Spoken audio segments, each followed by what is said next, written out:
Hey, good morning. I went ahead and I flipped back to the very beginning of the book, where, if you remember, it was set up as Janek's journey.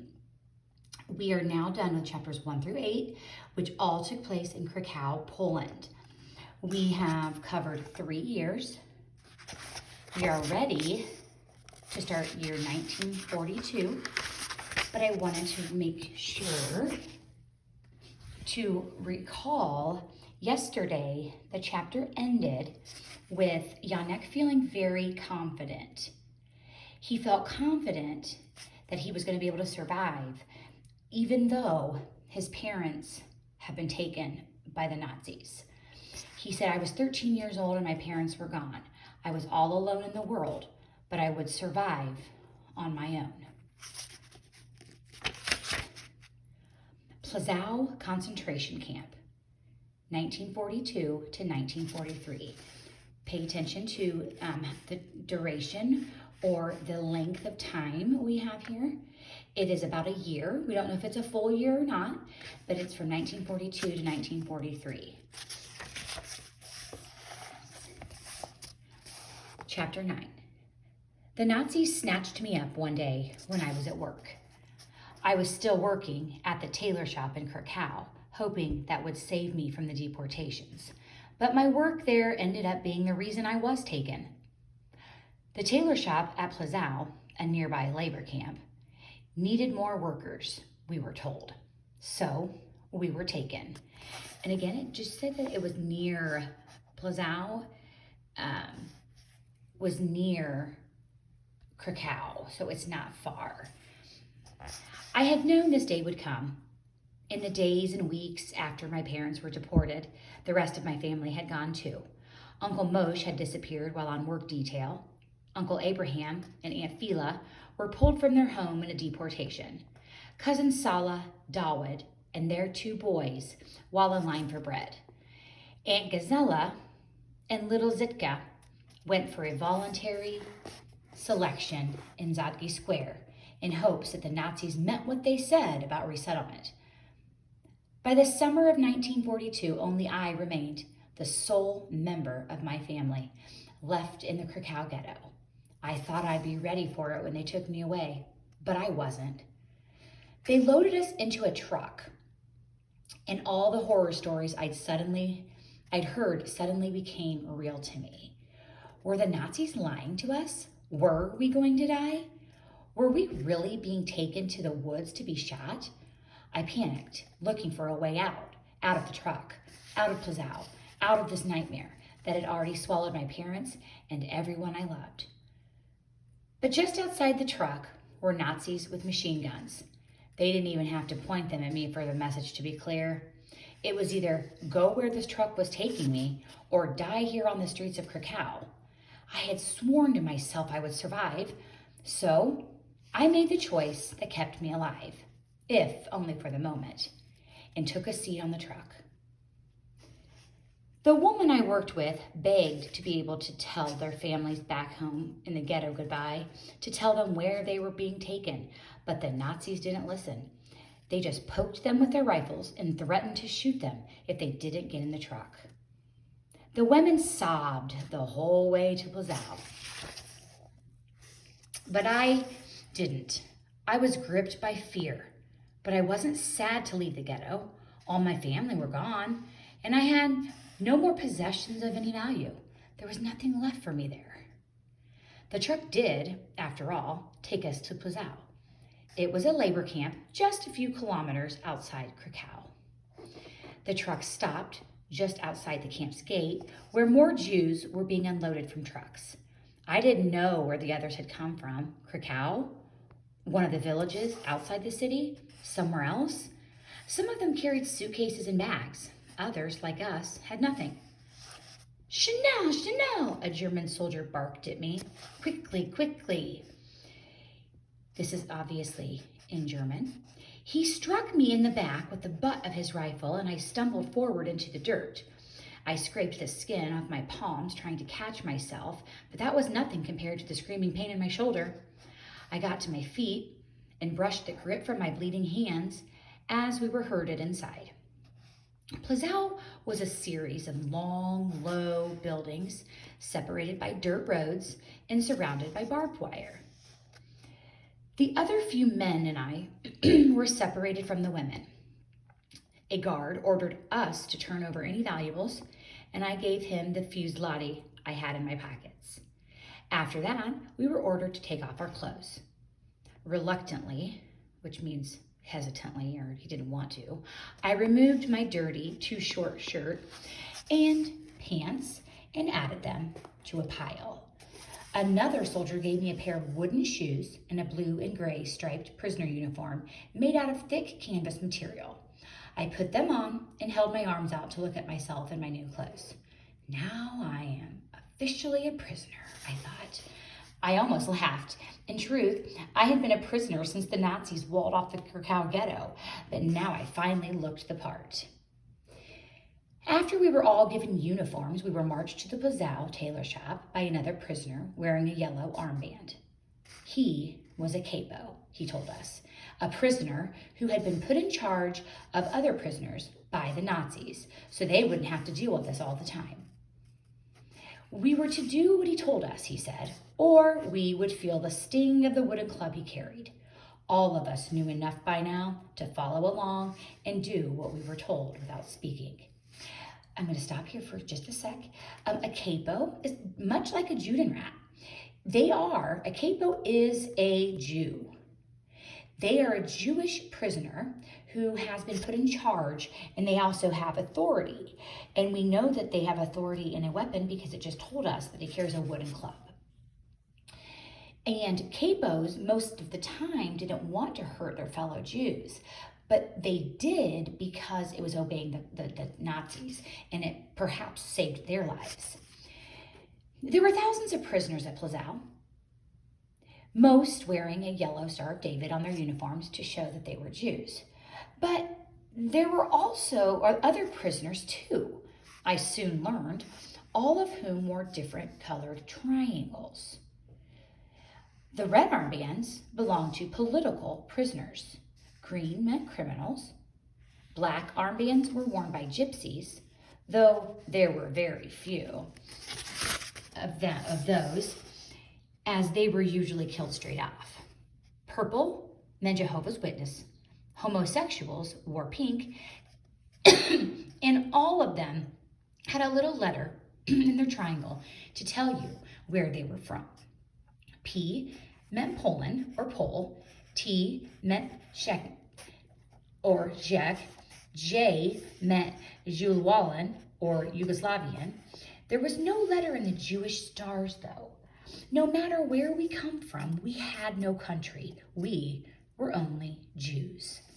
So we also just learned that there was a series of people who weren't Jewish that the Nazis hated also. And we could go back and read political prisoners, criminals, gypsies, Jehovah's Witness, homosexuals. Now, as I scanned the prisoners along the way to the tailor shop, I thought I saw a familiar face. I couldn't believe my eyes. It was Uncle Moshe. Uncle Moshe, I called. Uncle Moshe, it's me, Yannick. Moshe looked up, not in excitement, but in horror. His eyes were wide, and he shook his head at me quickly before turning his gaze back to the ground. Who called there? Who was that? Our capo barked, bringing my group to a halt. It's a stop. The prisoners looked back over their shoulders to show it hadn't been them, and I looked back too, as though trying to see who had called out. One of the men behind me gave me an angry glare, then turned as if to see if he could find the source of the yell behind him. The prisoners will remain silent unless spoken to, the capo told us, and he struck a man in the back with his club. As the capo herded us the rest of the way to the tailor shop, my face burned with shame. I was such a fool. Someone had been hurt because I called out to Moshe. I decided then and there not to speak again until I could find Moshe and talk to him privately. We worked all day in the tailor shop doing what we had done in Plazal, only now there were more SS guards, and we were often beaten, for no other reason than because we were Jews. I saw one man struck so hard in the head with a club that he fell off his stool and didn't get up again. He was dragged away and never returned. And suddenly I understood why the Plazal tailor shop needed new workers and always would. I want you to think about that. Why would they always need new workers? Well, they're killing them as fast as they get there for no reason other than they're a Jew. That night, we were marched to our barracks, where we were given a small piece of bread and a bowl of watery soup. And I was just finishing my meager meal when Uncle Moshe found me. Real quick, a barrack, that is their bunks. It's where they all sleep. It's like their new home. And a meager meal, well, we have a small piece of bread and a bowl of watery soup. Meager does not have a positive ring to it. It is a small meal. Yanek, he said. He glanced around to make sure our barrack capo was gone, then pulled me into a hug. I hadn't hugged someone in so long that I was almost too stunned to embrace him back. Moshe held me away from him to look me over, then pulled me close again. I'm sorry, I couldn't greet you this morning. But no doubt you've seen what they do to anyone who speaks out of turn. I nodded. Yanek, we haven't much time, he whispered. Listen closely. Here at Plazal, you must do nothing to stand out. From now on, you have no name, no personality, no family, no friends. Do you understand? Nothing to identify you, nothing to care about. Not if you want to survive. You must be anonymous to these monsters. Give your name to no one. Keep it secret in here, Uncle Moshe said, tapping his heart with his fist. Are my parents here? I asked him, daring to hope. If Moshe was alive, why not my mother and father? Moshe shook his head. I'm sorry, boy, no. Unless they were taken to another work camp, they are most likely dead. And Plazal is where they bring most of us from Cacao, being so close. My legs felt wobbly. I had to sit down on my bunk, or I would have collapsed. I had known my parents might be dead.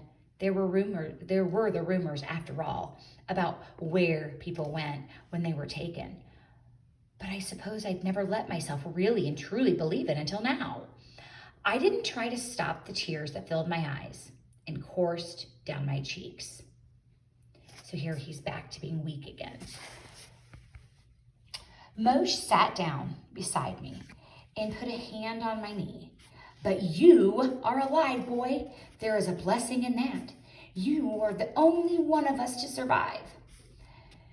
I suddenly realized what Moshe was saying. Aunt Gazella, little Sitka, I asked. His wife and daughter? Moshe's own eyes teared up, and he quickly wiped them with the backs of his hands. Dead, he said. They could not work, so the Nazis shot them. I asked about my other uncles and cousins, but Moshe shook his head. You and I are the only ones left. You must show them you can work, boy, so you can keep living. I have a job in the tailor shop, I said, sniffling. Good, good. Any job you can do outside the camp will help you avoid Amon Goth. Who? The commandant of the camp. Outside, someone shouted. Roll call, Moshe said, and he stood. We must all go and line up to be counted. Remember, you are no one. You have no name. You don't speak. You do not look at them. You do not volunteer for anything. You work, but not so hard they notice you. Gazella, Zitka, your parents, Oscar, Mina, they are dead and gone now, Yanek. And we would grieve for them if we could, but we have only one purpose now. Survive. Survive at all costs, Yanek. We cannot let these monsters tear us from the pages of the world. That's an interesting quote. What does he mean by that? We cannot let the monsters, being the Nazis, tear us from the pages of the world, meaning just get rid of us all. I nodded, wiping away my own tears, and followed Moshe to the open field in the camp where roll call was taken. We were lined up in a row upon row while the Nazis checked the numbers on our uniforms against the tally on their clipboard. I realized then they would beat us and starve us and shoot us like we didn't matter, but they would always keep track of us. While soldiers worked their ways up and down the lines checking us off, one man in a crisp SS officer's uniform and tall riding boots walked among the prisoners, twitching a riding crop against his leg. A riding crop is kind of like a whip. Two sturdy-looking German Shepherd dogs followed along behind him. The SS officer stopped in front of the prisoner beside me and suddenly commanded his dogs, "Attack! Attack! Kill the Jew!" The two dogs were calm as pets one moment, and the next instant they became rabid killers. They leaped at the man and took him down in their jaws. The man screamed for mercy and then for help as the dogs bit and tore at him right beside me. I wanted to help, to fight back, but Moshe glanced back at me with a warning in his eyes, and I remembered. I was no one. I had no name. They must not notice me. So I stared straight ahead at the ground, just like everyone else, silent and still, as the man beside me was ripped apart. When he stopped moving and stopped crying out, the SS officer shot the man through the head with his pistol. Goth looked into our faces, daring one of us to react, then walked away laughing. That was how I was introduced to Commandant Amon Goth. When roll call ended, Moshe went to his barrack and I went to mine. The man beside me hadn't been the only man to die at roll call. Another was shot, supposedly for not smacking his cap against his leg with enough snap when doffing it for one of the soldiers. I felt as though I had survived a battle. "What's that make the score?" I heard someone ask. It was one of the men who had already been in the camp before I arrived. "Goth 7, Jews 0, another man told him. "What's that?" I asked. "How many Jews Goth has killed since you've been here?" "No," the man said. "How many Jews Goth has killed today?" That is it. Stay tuned for your corresponding activity. It'll be posted on the next activity.